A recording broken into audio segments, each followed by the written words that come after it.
That is not good. That is definitely insane.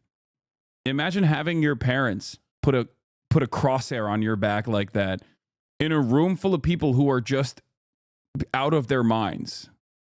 Mom, Nicole. The party of family values, dude.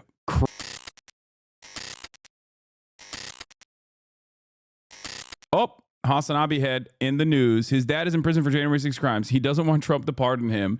Oh my God. Repping the merch and everything. That's crazy. All right.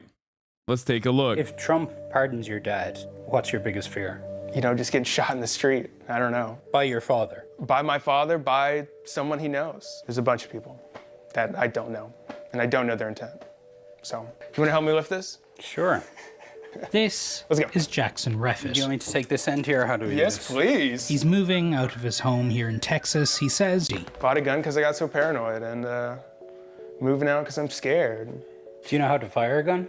Yeah, I've been shooting it.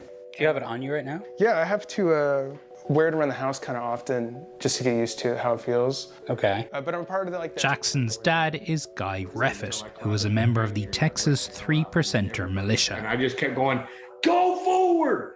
Go forward! I couldn't even see, bro. He's serving a more than 7-year sentence for his role in the January 6th Capitol attack. Reffitt was convicted of 5 felonies, including carrying a firearm on Capitol grounds. So you reported your dad to the FBI? Yes. That's what got him arrested, basically? More or less, yeah. Oh, what God. effect has that had on your family? I'm actually worried, man. I'm actually worried. I'm worried. Can you explain the difference between you and a norm defender? I don't care about norms. I don't care about institutions. I care about people. I care about preserving. I care about protecting people. I care about doing right by others. Okay? I'll give you one immediate example. The Senate parliamentarian refused to add the increasing of the minimum wage to $15 at the federal level to a budget reconciliation bill. That was a must-pass bill that was going to pass with 51 votes, which the Democrats had at the time. Now, the Senate parliamentarian is a position that technically has the power under our norms and institutions to say, well, this can't be a part of budget reconciliation because it's actually not going to touch the deficit, right? That's real. That's a thing that they have. It's not an elected position, however. It's an appointed position. What that means is you can actually fire that person and put into that position a person who will play ball. Now, the reason why I know that that is the case is because the Republicans have done that in the past. The Republican Party under Dick Cheney's leadership did exactly that. They fired a Senate parliamentarian and put a new person there. The Democrats, on the other hand, go, oh, we care about our institutions. We care about the norms. So we have to take out the $15 minimum wage. There's nothing we can do. Okay? It's ridiculous. You're only doing that as a part of the Democratic Party leadership structure because you don't want $15 minimum wage. You don't want to have that battle. You don't want to whip those votes within your own caucus. And you don't really necessarily care. Okay? It would have technically been considered. A violation of the norms, right? If they were to fire that person, or at least tell that person that they're going to fire that person if they don't play ball. But ultimately, I don't care. What I care about, on the other hand, I don't care about the norms. I don't care about the institutions. I care about, protecting people. I care about putting people first. Anyway, going back to this, this is truly terrifying. I'll be honest. It's destroyed it. Was there a moment where you thought, I know my dad's done all this stuff, but I don't want to report him? Yeah. I still feel horrible, of course. Like, I can't get over it, but I don't regret it. When was the last time you spoke to your dad? 5 months ago. It was the first time I talked to him. And it was just a crying fest for the first 10 minutes, and that was great. And then I brought up the fact that I'm worried about him getting out. And he was almost puzzled, like he was confused as to why I thought that. Are you overreacting? No, I get threats daily, hourly at this point. Unbeknownst to us, it was our 18-year-old son who turned his dad in to the FBI. Why? My son is a declared Democratic Socialist. Jackson's They've like abandoned this person. You know what I mean? They're just like, yeah, he's an enemy. He's an enemy of the state. He's an enemy of our beautiful president, Donald Trump. That is not good. That is definitely insane. Imagine having your parents put a crosshair on your back like that in a room full of people who are just out of their minds. mom, Nicole, The party of family values, dude. Crazy. has become one of the most prominent people campaigning for the release of people serving time for January We 6. lift up each and every one of our J6ers, Father. You've been coming here for hundreds of nights. Almost 900. Why? You know, after I saw what happened to my husband, I could not sit on my hands at home anymore. Christopher Alba. Oof, no wonder, dude. No wonder. I mean, no wonder he's moving. I mean, look at this. Imagine this being your mom. That's crazy. I mean, there are some chatters whose moms are like this, but even then, they're not like. I don't think they put a target on your back, right? I mean, this is brainworms, man. This is so. Be nice? Question mark. What are you talking about? Be nice. What are you talking about? If your mom, Chuck Dilly, okay, sat in a room full of like 3%ers and Proud Boys at a gathering and went, Chuck Dilly is an enemy of our cause, our movement, okay, in perhaps one of the most like heavily armed and groups that you can talk to, declare you to be an enemy, I would protect you as well against your parents. I would still love her. Okay, well, I don't think that is reciprocated, it seems. Alberts. Nicole left Terry Texas Allen. and moved to Washington, David D.C., Arianda. where she takes part in a nightly Bell. vigil held here outside the city's jail. Marcus Malley. Do you wish Guy didn't come here on January 6th? No, I'm glad he stood up for something. Every night, January 6 prisoners from around the country call into the vigil, Continue holding the line. This thing's almost done. including Guy Reffitt, who recently called in to wish Nicole a happy birthday. Happy birthday. Sorry that I couldn't get you something better than 80 months, but you know, they're ass. Are you confident that Trump will let your husband walk free? I feel like Trump is a man of his word. What's the next step for your family? To continue to fight. Together. Nicole is sometimes joined in D.C. by her two daughters, Jackson's sisters, who've been caught in the middle of a divided family. Is not shown in my father. We have nothing against Jackson. Jackson's my brother. I love him. I love him no more than I love my father. I love my father. I love my family. From the beginning, the girls and I have received hundreds. I don't think she's happy that her son stood up for something. I think she's very upset that her son stood up for something. She's happy that the dad stood up for Donald Trump because I think she loves Donald Trump more than she loves many things. But I mean, you can kind of tell when someone is bricked up here a little bit. If they're, I mean, at this point, like if you got like a little Jesus wagon thing going on with like a megaphone where you kind of carry that around everywhere, it's just like you need like a factory reset or something. Hundreds of mailed threats. I'm not talking about online things. I'm talking about rape to my daughters, to my husband, to me. You don't think Jackson has to be afraid of his dad? No. Yeah. I think that's been put on the record several times. So why is Jackson still afraid? I just think that it's the same thing where people think this red hat on my head is scary and dangerous. It's that same mentality. Jackson comes from a lot of love, and there's a lot of love left to be given. Justice for all. I mean, I love my mom, of course. I love her. Do you love your dad? Of course I love my dad. I love my dad, but I can't feel safe around him.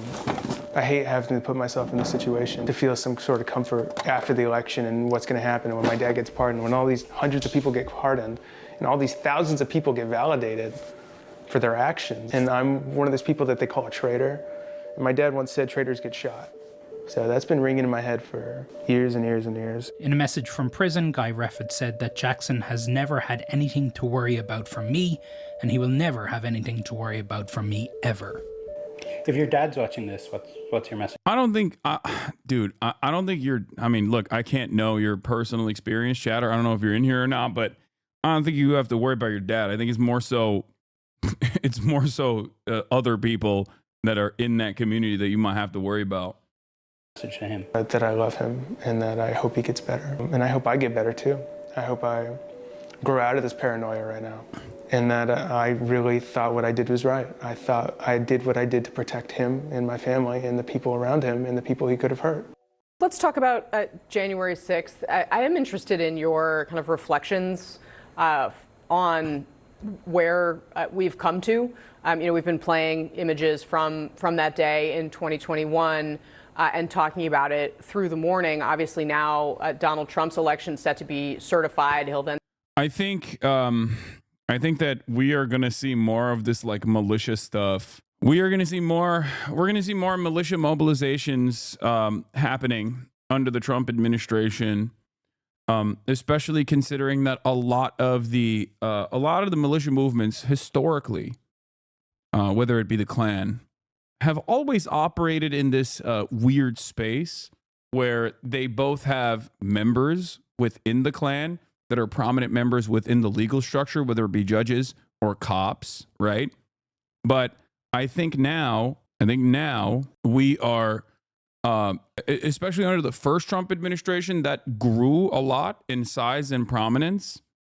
And under the second Trump administration, you are going to see the lines, the supposed quote unquote distinction between our legal structure, our police force, our military, our National Guard, and these sorts of militia movements merge a little bit more. I think those lines there's never really been like a hard boundary between the two, especially historically. But I think that we're completely going to cast aside what remained of this aesthetic boundary between the Proud Boys and the 3%ers and these kinds of like white nationalist far-right militias and, Republican local officials all the way up to federal officials as well. This is perhaps the greatest example of what I'm talking about. ProPublica reported by Joshua Kaplan reported about a guy who went and intercepted the militia movement.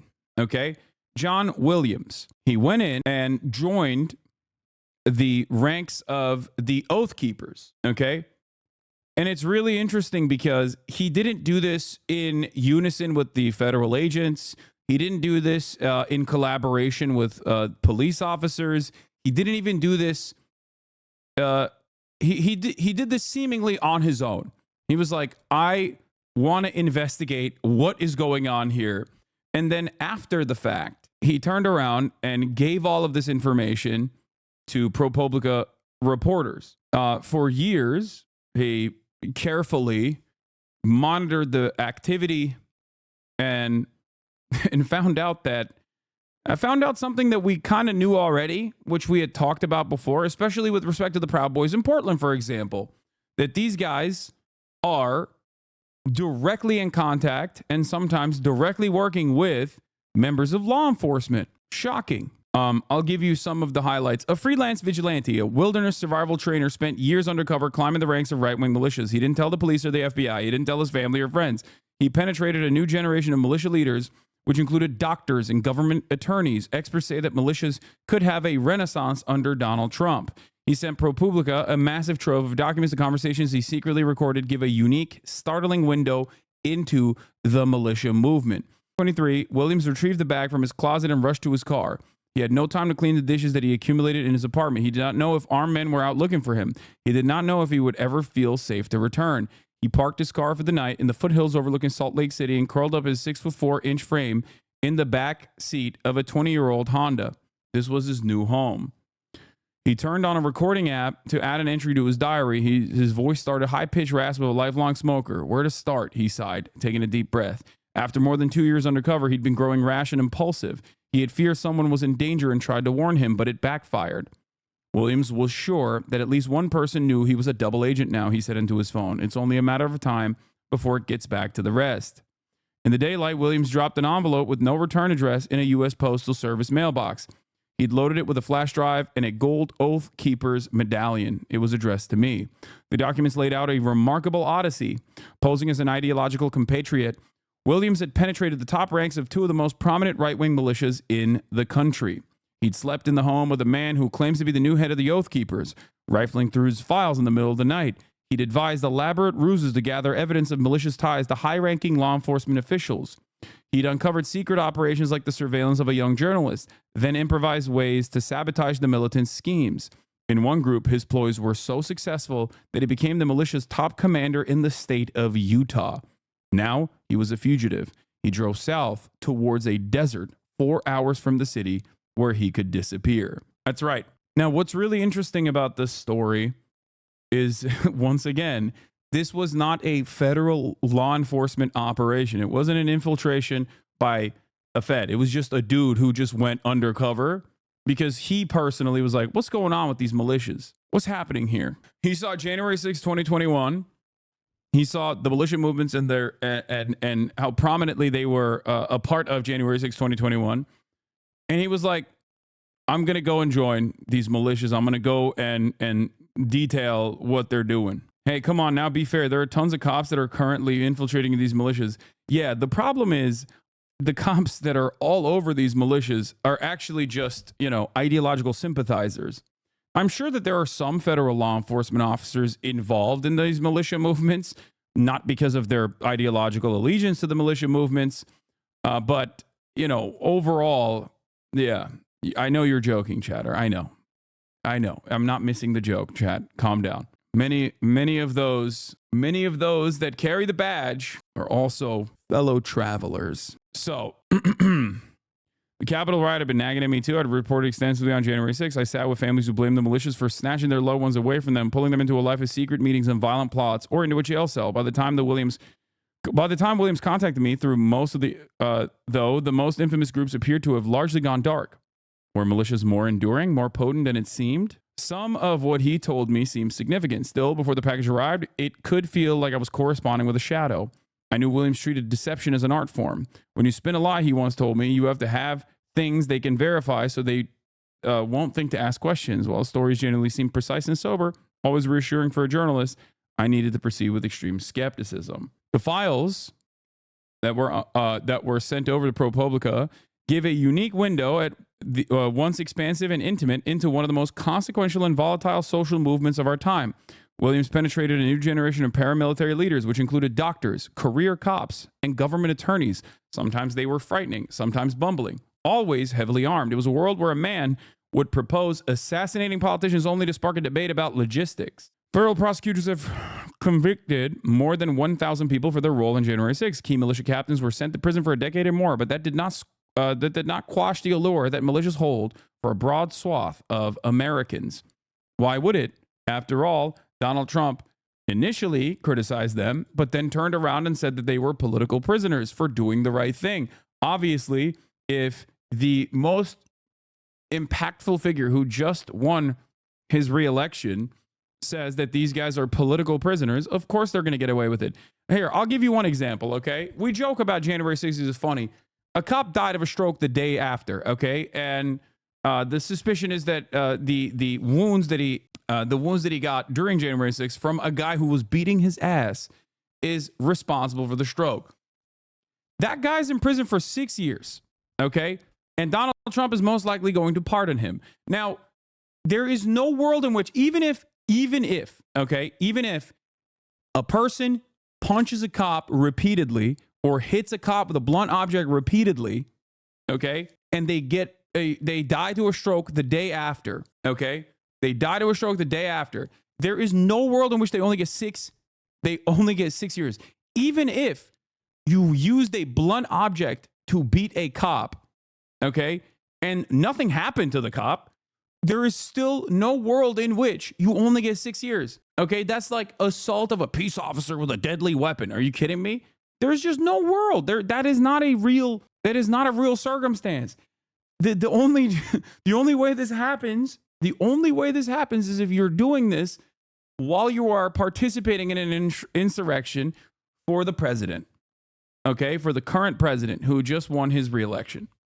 That's it. Anyway, that cop died a week later in the hospital. My point is, even if nothing happened to the cop, even if nothing happened to the cop, let alone like the cop died or whatever, even if you just, do you think there is a world where the average American can just use an object to bludgeon a police officer, okay, and then get out in 2 years? There are instances where it's valid and warranted, where you are engaging in self-defense, okay, against a police officer who is out of line and abusing their position.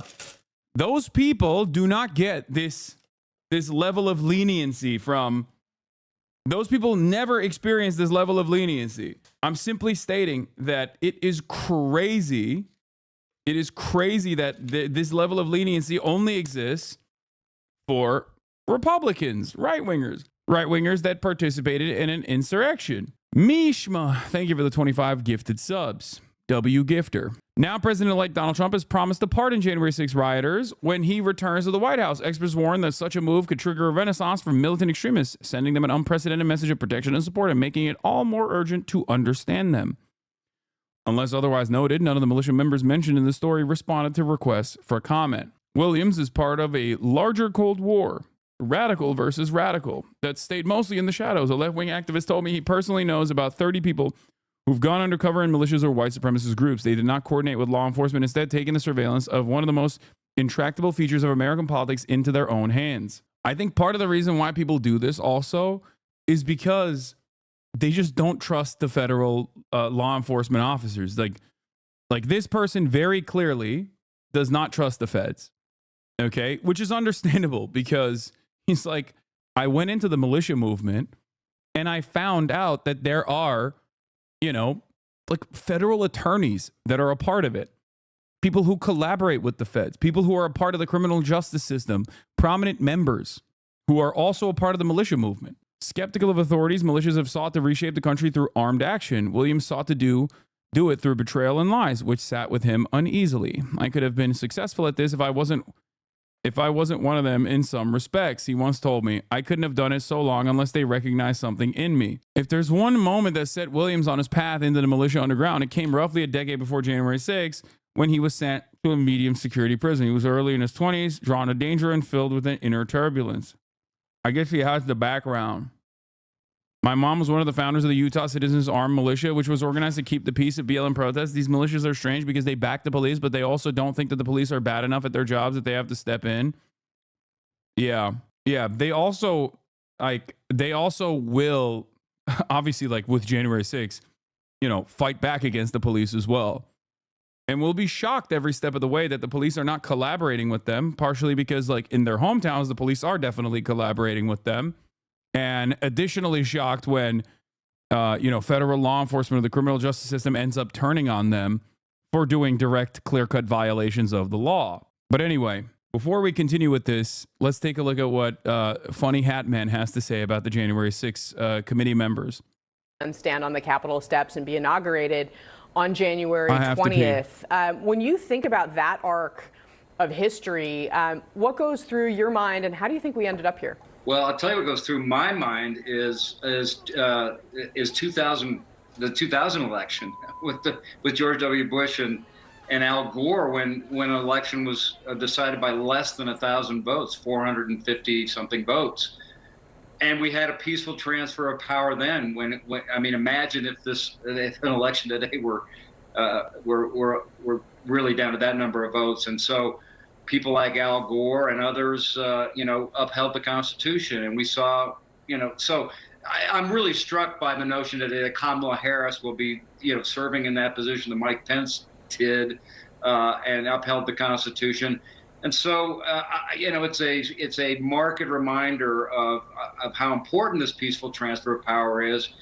We've had it through history. I saw it in 2000. We're seeing it today, but we didn't see it 4 years ago. And so, I hope that this will just remind everybody, that this is how it's supposed to work. One of the things we've heard, Mark, from Donald Trump is that he plans to pardon some of the people who were at the Capitol that day. Let's listen to what he said about this in December. Take a look. You promised to pardon those who attacked the Capitol on January 6th. Are you still vowing to follow through with that promise? We're looking at it right now, most likely, yeah. These people are living in hell. Let me just... And I think it's very unfair. But most likely, I'll do it very quickly. I'm going to be acting very quickly. Within your first 100 days, first day? First day. First day, he says. Mark, what do you think the politics of this are for him? I mean, there are a range of offenses, right, that people were charged with and convicted of or pled guilty to, from violence to trespassing. If Donald Trump goes through with Trump's like, our prison's obsolete, I'm telling you. this, is he going to pay a political price? Will Republicans pay a political price? I listen, I think he's going to try a hybrid. The politics are fraught both ways. I mean, his base, believes him when he said that he's going to do the pardon, so he's got to make good on that promise. On the other hand, it's only going to drag up those violent images of people attacking police, Casey. And so I think what's going to happen is he's going to find the lesser offenders, pardon those people, and the people who, where there was clear evidence of attacking or assaulting officers at the Capitol would be a whole different story, I believe. Yeah. Mark, the other, of course, aspect of this is those who then went on to investigate what happened that day, the January 6th committee. Trump has also talked about what he wants to do there, or what those people deserve. Let's watch what he said about that. Everybody on that committee, for what they did, honestly, they should go to jail. I think everybody, anybody that voted in favor. Are you going to direct your FBI director and your attorney general to send them to jail? No, not at all. I think that they'll have to look at that. So what about this particular piece of it? If he moves forward. He's like, prison. He's like, American prisons are ruthless. They're brutal. We must release our political prisoners. Also, all of our political enemies must rot in prison. They must get locked up. We must throw them under the jail. We must do everything we can in our power to make sure they are punished and tortured under that very same structure that's currently torturing our beautiful, brave American patriots. With some of the things he suggested that he wants to. Yeah, Trump is an Angela Davis consumer enjoyer appreciator when it comes to hogs. He's a prison abolitionist for hogs only. What does that mean for the country? And what is the political impact? Two different things, I would say. Yeah, well, this is, Casey, this is where I don't think he'll be able to resist his impulse. He wants to punish his opponents and his enemies, including and especially people like Liz Cheney. And this is something I will say, controversial of me, but I don't care if Liz Cheney goes to jail. I don't care. I think it's good. I think it's funny and good. I'm on board.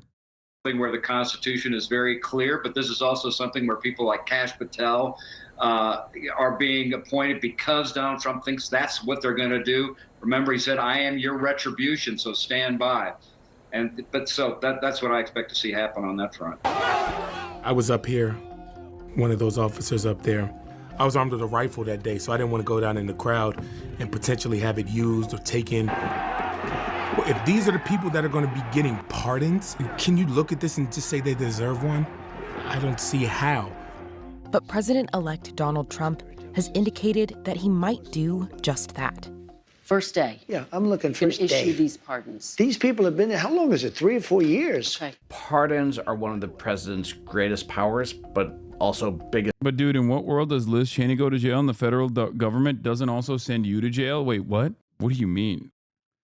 First of all, I don't think Liz Cheney is going to jail. Okay, there's no serious what is she going to jail for? They've not really mentioned what would be the reason for why she would be thrown in jail. I guess what the chatter is trying to say here, no. What the chatter is trying to say here is that if someone is getting locked up, like Liz Cheney is getting locked up for no real discernible reason, then I am a larger enemy of the state than Liz Cheney in the eyes of the Republican Party. But I think that I have no motion in comparison to these guys who are really tapped into mainstream media and DC circles. So for them, they do see Liz Cheney as a serious enemy or just a nuisance in general. Whereas I am a Twitch streamer and they don't really think about me at all. They don't know who I am, which is good. I want to keep it that way. Let's keep it that way. He didn't even send Hillary to jail. Crazy to think he would somehow be motivated to do that to Liz Cheney. Yeah. So just understand that. There's a reason why I am a low-level offender. Do you think there's a serious threat of you getting arrested? No, I do not. I do not think that there's, only time will tell, but so far, no, I do not think that there is a serious arrested. I have not violated any laws. Not that that really matters, but we shall see. But I don't think so. I don't think that there is anything that I'm a Twitch streamer, guys. And there is not, it's easier to send goons after regular civilians. It's silly to think they will just go after Instagram influencers or YouTubers, etc. Yeah. Until President Rishi Torres is elected. Yeah. And at that point, I'm dead. I'm getting executed by firing squad. I guess political liabilities. And that's what they are, as hostages. They've been treated terribly. He created expectations, created a movement of people, created a mob that acted, and then walked away. I hope he doesn't walk away from these promises. Here's what Trump would have to do to carry out those promises and what it means for the people involved in the January 6th attack. So I still served at the Capitol for 3 years after the insurrection. I left to run for Congress in a fight to continue to hold Donald Trump accountable. When I was unsuccessful, I became a surrogate for first Joe Biden and then switching over to Kamala Harris. Well, I think that anybody who had anything to do with these incidents of that day need to be held accountable. Of the nearly 1,600 January 6th defendants, all have been charged with some form of trespassing or disorderly conduct, and more than a third have been charged with crimes involving assaulting, resisting, or obstructing law enforcement. What we went through that day wasn't normal, and we shouldn't normalize it. A spokeswoman for Trump's transition team said in a statement to the Wall Street Journal that Trump will pardon Americans who were denied due process and unfairly prosecuted by the weaponized Department of Justice. I know the system. The system's a very corrupt system.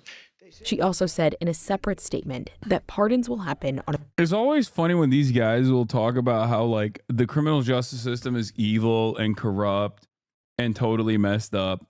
And I agree, except they say it's only corrupt and messed up for like upper middle class white people, jet ski dealership owners who happen to be pro Donald Trump, who also did violate like a bunch of laws. It's only corrupt against them, the people that are the most protected under our institutions. Okay, it's hilarious. Yeah, it's so messed up.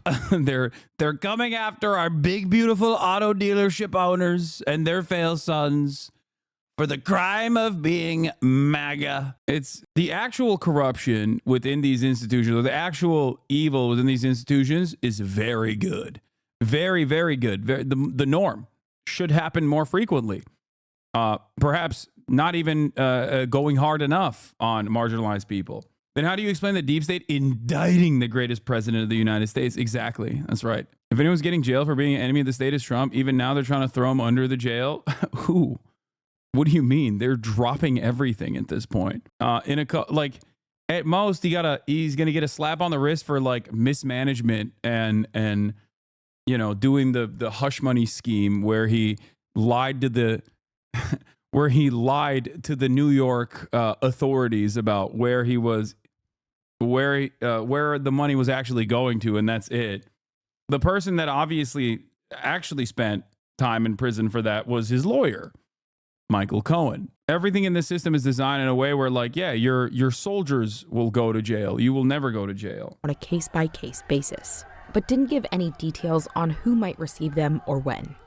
A number of people accused in the attack are already lobbying the president-elect for pardons. One is Joseph Biggs, a leader of the far-right group the Proud Boys, which played a central role in the Capitol riot. He can be seen at the Capitol in footage from that day. Hey, we're on the concrete. These guys are real freaks too. Like, it's crazy. Oh my God. Some of these guys are real freaks. Like, look, I don't know about every single person that participated in January 6th. Like, there's 1,000 of them. I'm sure some of them are low-level offenders, and they probably do have a capacity to reoffend, if we're being real. But like, some of these hogs are very bad. Okay, like people that were really bad in their own local, in their own localities, notorious. Biggs is one of those guys, right? long rap sheet in general, even if there isn't priors. But Biggs does have priors as well, if I'm not mistaken. But also, they are responsible for a lot of instability and a lot of violence and a lot of demonstrations. Nancy is doing well. We're so cooked, dude. The gerontocracy will save us. Save us, Nancy. The east side of the Capitol front steps. Biggs was found guilty of seditious conspiracy, along with several other charges. Court records state that he and other group members helped recruit and lead a crowd that breached the Capitol.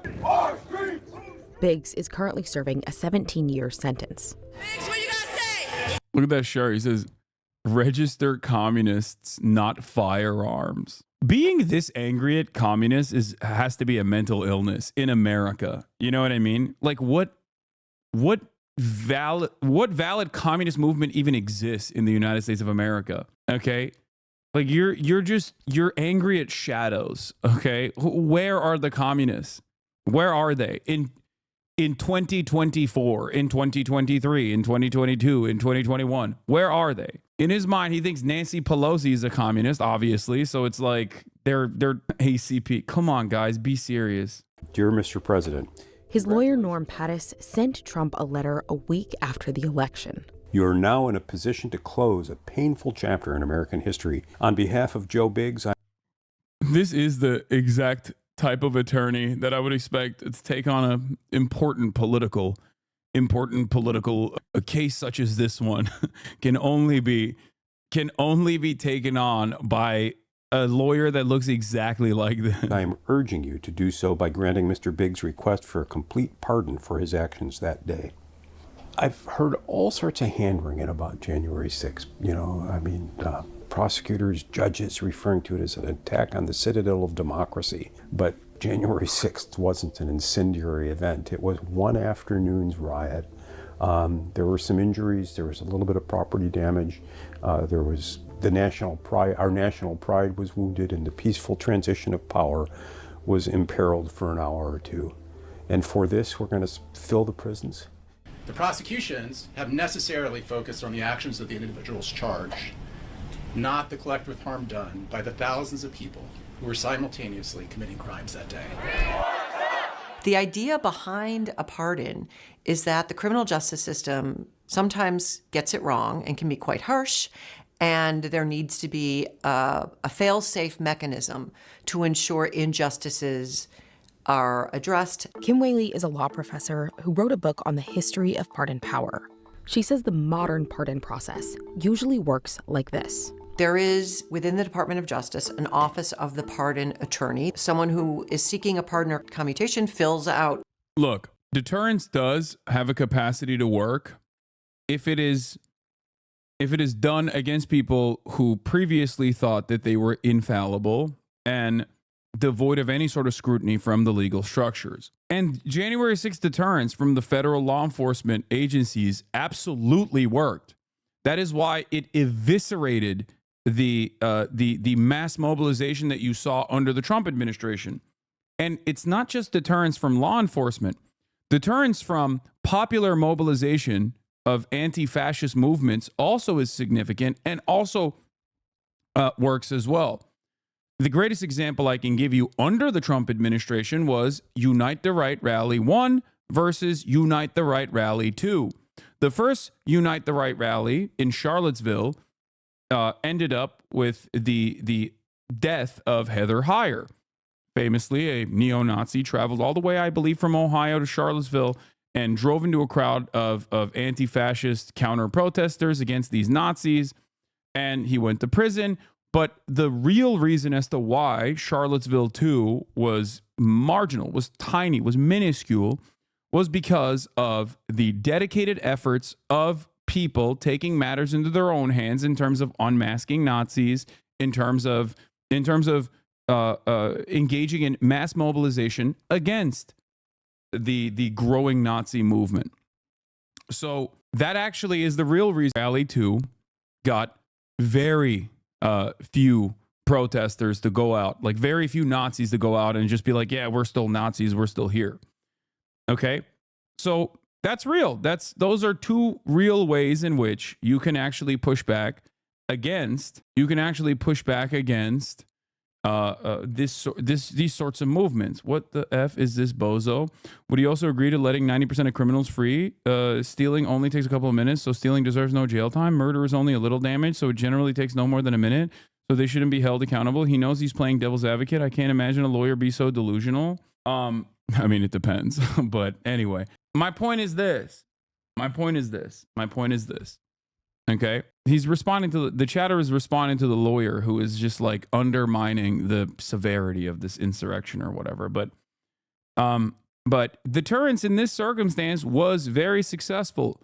Law enforcement deterrence in terms of like actual legal punishments that were dished out to people who previously thought that they would never, ever withstand legal scrutiny, which is precisely the reason why during January 6th, they were filming themselves, openly identifying themselves, saying their names. There was a famous case of the West Virginia state member of the state legislature from West Virginia, Derek Evans, openly on live stream saying, Derek Evans is in the Capitol. I repeat, Derek Evans is in the Capitol, openly saying his name, referring to himself in the third person on camera. These people then turned around and gave interviews. The reason why they did that without masking themselves, without protecting their identity, is because what they thought was just. They thought their cause was just, partially because they were, egged on by Donald Trump and many other prominent members of the Republican Party into engaging in this act.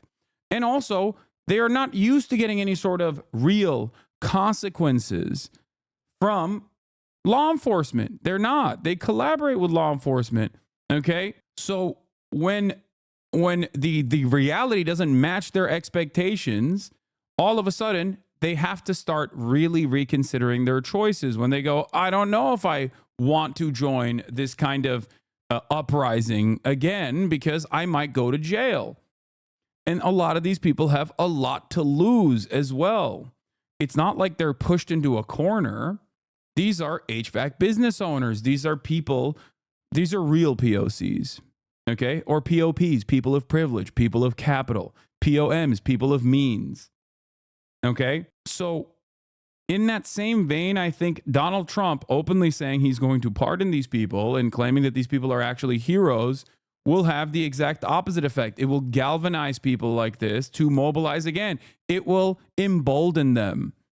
Okay, it will remind them that no, the law enforcement agencies are on their side. And I fear that that is precisely what's going to happen. I fear that Donald Trump's actions, such as pardoning these people, is going to end up causing them to feel like they were martyrs and they did the right thing, and that the president is on their side, and that they will want to do it again. Perhaps this time with, more mobilization. Perhaps this time with, direct.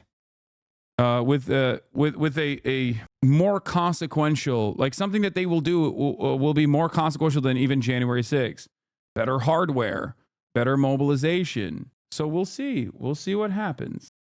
The form, it has a bunch of criteria that include acceptance of responsibility, for example. Those pardon attorneys sort through about 10,000 for every 4-year presidential term, make recommendations to the president, and the president can either accept or reject. But presidents can bypass this process entirely, which also bypasses application guidelines, like one that states convicts are only eligible 5 years after the end of their sentence. Those aren't constitutional requirements. Those are Justice Department requirements. And forgive me if I'm a little cynical about the Justice Department. I'm not going to the same fox who locked me up saying, can you open the chicken coop door? While not all pardons that bypass the typical process are controversial, presidents from both sides of the aisle have issued controversial pardons this way, some that left a lasting mark on their presidencies. Typically, presidents get in trouble when they don't follow any sort of Justice Department process. Alex Conant is a Republican strategist who worked for Marco Rubio. When a president uses a pardon to explicitly benefit a political donor or friend, something that your average citizen wouldn't be considered for, that rubs people the wrong way. Trump issued a number of pardons this way during his first term. Did the pardon of Sheriff Joseph Arpaio go through the pardon attorney office? I don't believe it did. And President Joe Biden recently issued a broad pardon of his son Hunter for tax evasion and lying about drug use. Biden had previously said, "Have you ruled out a pardon for your son?" Yes. Nobody likes paying taxes, and you shouldn't get a pass if you're a president's son. And I think Biden's pardons help the J6 case. I think the fact that Biden has so aggressively used his pardon powers in the final months of his presidency clearly makes it easier for Trump. I disagree. I think they're trying to tie this back to Biden, but I think Trump was going to do this whether or not Biden pardoned Hunter. This is not a defense of Joe Biden, okay?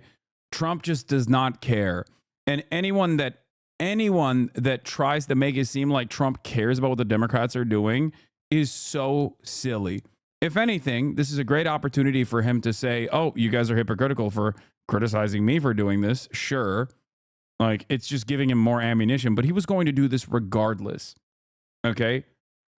Anyone that thinks that Trump wasn't going to pardon these, like if Hunter Biden was not pardoned by Joe Biden, do you really think Donald Trump was not going to pardon the January 6ers? Really? Because if you believe that, I got a brace to sell you, okay? Ridiculous. He never cared, and he never will care. He will use the Democratic Party's actions to message, certainly. How much? Yeah, nice bridge. It is a nice bridge, yes. To similarly use the pardon powers as he assumes the presidency. If for no other reason, Republicans will be able to point back at what Biden did and to say Trump is no worse than Biden. But for Trump, the potential ramifications of January 6th pardons are difficult to predict. We've never had an event like January 6th, so I think pardoning the people that were part of it would be unprecedented by nature. This is a groundbreaking concept of pardoning people who violently stormed the Capitol to try and wrest power, a legitimate government, and hand it to the loser of an election. A pardon kind of, this may not be the word, but it excuses that behavior, or it says it's okay. So what is to stop them from doing something like that again? And it's unclear what kind of pushback Trump will receive within Washington. I think members of Congress have a very different perspective on January 6th than Donald Trump because a lot of them were there. They remember what happened that day, and some of them are scarred by it. Yeah, I don't think so. I think the Republicans that were very upset that they were fearful for their lives very quickly have turned around and decided, no, these are our guys. We like them, actually. Sorry, we were wrong. I mean, look at Josh Hawley. Josh Hawley's a great example. He was running around like a headless chicken on January 6th. Ask him what he thinks about the J6ers now. And so I don't think that they're going to be cheering Donald Trump's pardons, but Wait, what the hell was this? What? Scarred by it. And so I don't think that they're... What is this? Did they have these like gas masks on because they were worried that they were going to do like a chemical attack or something? What? I don't remember seeing this photo at all. That's crazy. That's for CRBN attacks. It was because tear gas was used in the rotunda. No, the Capitol Police were going to tear gas the building. Yeah, they did cheering Donald Trump's pardons, but they also aren't in a position to fight it. But those J6 warriors, they were warriors, but they were really more than anything else. They're victims of what happened. One of the questions I have is whether there will be a blanket pardon, an amnesty pardon, or whether there will be selective pardons based on perceived loyalty. My dad doesn't believe that 4 cops off themselves after J6 because of the trauma. I mean, that part is like, I get why you wouldn't believe that. That's like I don't know what he thinks happened instead. Does he think that the government killed them or something? Because that's kind of funny. The government went in and assassinated these cops to make an argument, to make it seem like it was more consequential. Why would cops ever kill themselves? They do. They do all the time. What do you mean? Say it will be a large portion of them. They did and it'll be very early on. Joe Biggs risked his life for this country and was injured, awarded a Purple Heart, and he lost his pension for participating in a riot. That's just wrong. I mean, this has been 4 years consuming of my life. I wish I was still working at the U.S. Capitol. I wish I was still there, and we didn't have to live that ugly day that happened. But now it is a part of our history. It's not going away. I think it's important to not let people rewrite what did and did not happen that day. The next chapter will be written when Donald Trump takes the oath of office again and decides which January 6th participants will benefit from the president's extraordinary power. Whenever you pardon somebody who has been convicted of hurting law enforcement, whether it's the January 6th case or anything else, I think that is going to be politically more difficult to explain. Wait, hold on. So, but getting back to it, like I said, I highly urge you guys to read the ProPublica article that we were talking about beforehand about the guy who just like randomly chose to infiltrate the 3%ers and even rose up the ranks of the 3%ers. And I think that it is a thought-provoking piece that is alarming and perhaps shows what is yet to come, especially considering that these groups are getting emboldened by the Trump regime and will probably be more active in their participation as the disorganized brown shirts that will push for Trump's agenda. Trump's NSC advisor, there will be a cross-governmental effort to combat radicalization where U.S. government will look at mosques, individuals, universities, professors, you name it, that pose a threat to the U.S. and are radicalizing individuals to harm the U.S. Okay, when I hear stuff like this, I do worry that I might go to jail. I will admit. Because they're not talking about white supremacist acts of terror. They're talking about anyone and everyone that is even remotely critical of Israel, for example. Anyone and everyone that goes, hey, hold on now. What is this, what is this argument? Like we should be hunting down Muslims? I feel like that's a bridge too far. Nope.